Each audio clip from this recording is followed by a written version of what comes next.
সোনালি চলে এসেছি আপনাদের সামনে নতুন একটি রেসিপি নিয়ে। আজকে আমি বানাবো আলু ও ছোলা দিয়ে পেঁপের ডালনা। আমি কিভাবে এই পেঁপের ডালনা বানাই প্রথম থেকে শেষ পর্যন্ত রেসিপিটি দেখতে থাকুন, সঙ্গে থাকুন। পেঁপের ডালনার জন্য প্রথমে আমি একটি পাত্রে জল আর এই ডুমো ডুমো করে কেটে নিয়েছি পেঁপে আর ছোলা। কালকে রাত্রে আমি সারা রাত্রি ভিজিয়ে রেখেছিলাম ছোলা। আজকে সেগুলি ভালো করে ধুয়ে পেঁপে, ছোলা, নুন, হলুদ ও জল দিয়ে 50% সেদ্ধ করে নেব। তাহলে দেখাচ্ছি 50% সেদ্ধ হয়ে যাওয়ার পর।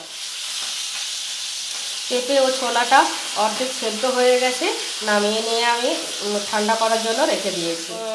এবারে কড়াই সরষের তেল খুব ভালোভাবে গরম করে নিয়েছি, ওতে দিয়ে দেব শুকনো লঙ্কা কয়েক টুকরো করে নিয়েছি,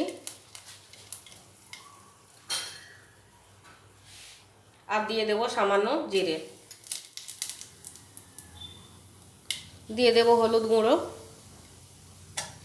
দিয়ে একটু নাড়াচাড়া করে নেব। এবারে ওতে দিয়ে দেব খুব ভালোভাবে ধুয়ে পরিষ্কার করে নেওয়া আলুগুলি আমি এইভাবে ডুমো ডুমো করে কেটে নিয়েছি।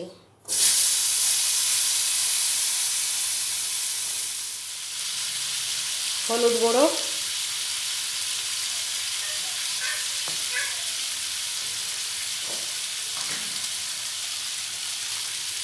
স্বাদ মতো নুন,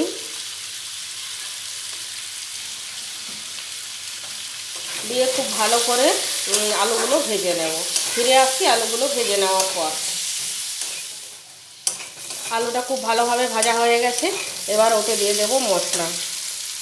গ্রাইন্ডারে আমি পেঁয়াজ, আদা, রসুন, কাঁচা লঙ্কা, টমেটো, জিরে গুঁড়ো খুব ভালোভাবে পেস্ট করে নিয়েছি।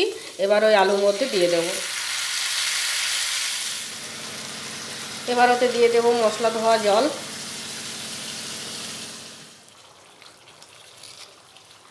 স্বাদ মতো নুন,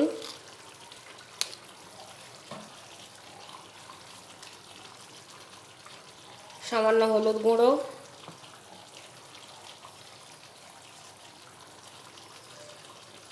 কাশ্মীরি লঙ্কা গুঁড়ো,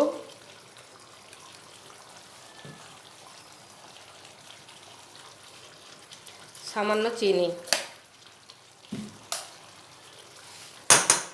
দিয়ে খুব ভালোভাবে কষিয়ে নেব। ফিরে আসছি কষিয়ে নেওয়ার পর। আলুর সাথে মশলাটা খুব ভালোভাবে কষানো হয়ে গেছে। এবারে ওতে দিয়ে দেব অর্ধেক সেদ্ধ করে রাখা পেঁপে ও ছোলা।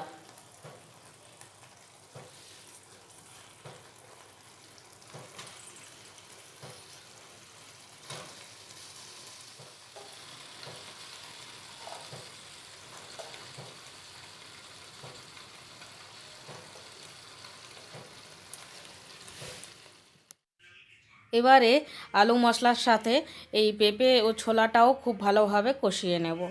রেসিপিটি যদি ভালো লাগে লাইক, শেয়ার, কমেন্ট করতে ভুলবেন না। আর যারা আমার চ্যানেলে নতুন তারা অবশ্যই এই চ্যানেলটিকে সাবস্ক্রাইব করে বেল আইকনটি বাজিয়ে দেবেন। তাহলে আমার দেওয়া যে কোনো নিত্য নতুন রেসিপির নোটিফিকেশান সবার আগে আপনাদের কাছে পৌঁছে যাবে। তাহলে ফিরে আসছি তরকারিটা কষিয়ে নেওয়ার পর। ফিরে এলাম 5 মিনিট পরে। তরকারিটা খুব ভালো মতন কষানো হয়ে গেছে। এবারে ওতে জল দিয়ে দেব।